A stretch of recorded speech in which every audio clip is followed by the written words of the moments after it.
Some people are born knowing how to fight. Sarah Herron is one of them. She entered a world that demanded sameness, but from her first breath she was different, born with one hand. This wasn't a flaw, it was the start of her story. Her parents celebrated her difference, teaching her pride and self-love.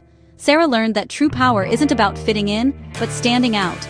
On the playground she found her own way, tying shoes, climbing, catching balls, never waiting for permission.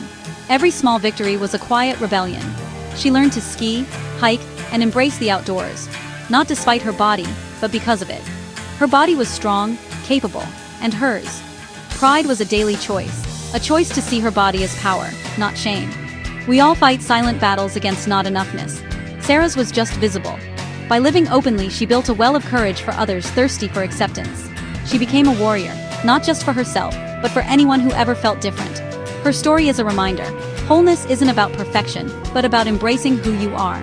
Sarah's journey began with a single truth: your difference is your strength. She turned stares into strength and questions into confidence. She learned to love herself, and in doing so, taught others to do the same. Her life became a lesson in resilience and pride. She showed that being different is not a weakness, but a superpower. Sarah's courage became a beacon for thousands. She was born a warrior, and she's never stopped fighting. Sometimes your calling finds you in the most unexpected places. For Sarah, it was reality TV, The Bachelor. In a world obsessed with perfection, she showed up as herself, unapologetically. She didn't hide her arm or her story. Her presence was a revolution. Millions saw a woman with a physical difference as strong, desirable, and worthy. She wasn't a sob story or a token, she was a contender. Representation mattered more than any rose. Little girls and women saw themselves in her. After the show, Sarah realized her platform was a gift. She used it to advocate for inclusion and challenge beauty standards. She became a leader, turning vulnerability into a global conversation. Her journey was no longer just her own. It belonged to everyone who felt small because of their body. Sarah became an advocate, a voice, and a force for change. She used the system to challenge the system. Her story became a message of hope. She found her voice and made it roar. When you've climbed your own mountain, you help others climb theirs. Sarah founded SheLift, a promise to girls and women with physical differences that they are not alone. SheLift takes women on adventures, skiing, hiking, climbing, proving they're capable of more than they imagined. Empowerment comes from experience, from feeling strong and brave in your own body. Sarah knew confidence is earned in moments of fear and triumph. SheLift became a space where vulnerability is a superpower. Women shared stories, struggles, and victories, finally feeling seen and understood. Sarah created a sisterhood, a family for those who felt on the outside. She turned her journey of self-love into a curriculum of courage. SheLift's message: your body is not a barrier, but a vessel for adventure. Difference is strength. The highest mountains are conquered with your heart. Sarah showed them how to be climbers. She built more than a charity, she built a movement. SheLift is living proof that community changes lives. Sarah's legacy is one of empowerment and connection. She turned her story into a path for others. She taught them to climb, together. Love stories are rarely simple. Sarah and her partner Dylan dreamed of a family, but the path was winding: IVF, hope, heartbreak. They shared their journey openly, offering solidarity to others. After 2 years, they were pregnant. A son, Oliver. For 24 weeks, they cherished every moment. Sarah documented the magic and the mundane, celebrating their miracle. But at 24 weeks, Oliver was born too soon. He was perfect, beautiful, and theirs, for a few precious hours. He knew only love before he was gone.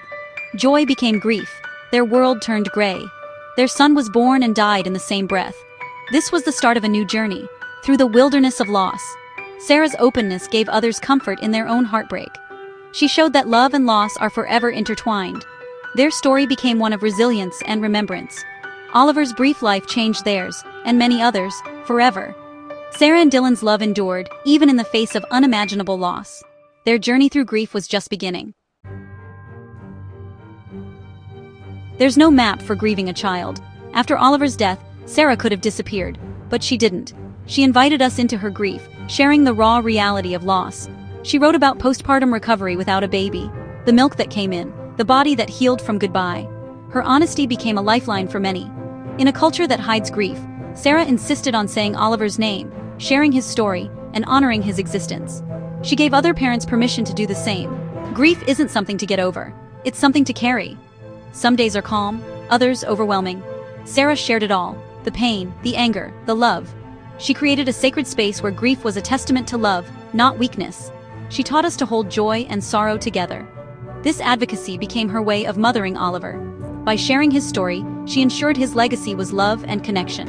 She turned unbearable pain into a beacon for others. Sarah showed you can be broken and whole, devastated and hopeful.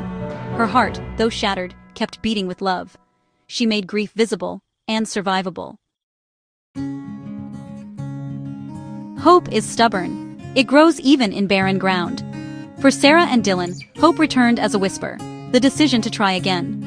They prepared for another embryo transfer, a sibling to Oliver. This wasn't about replacing him, but expanding their family.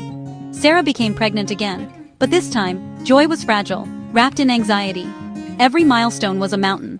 Every ultrasound, a prayer. This is the reality of a rainbow pregnancy, hope and fear intertwined. Sarah shared her journey, giving voice to the complexity of loving after loss. She let other mothers know their feelings were valid. It's okay to be happy and sad, hopeful and terrified. This is the messy, sacred truth of loving after loss. As of October 2025, Sarah is deep into her third trimester, a warrior carrying the future. Her story reminds us, winter ends, and cherry blossoms bloom. The blossoms don't erase the winter, they exist because of it. They are a testament to survival and new life. Sarah's courage is living proof that hope blooms after the deepest loss.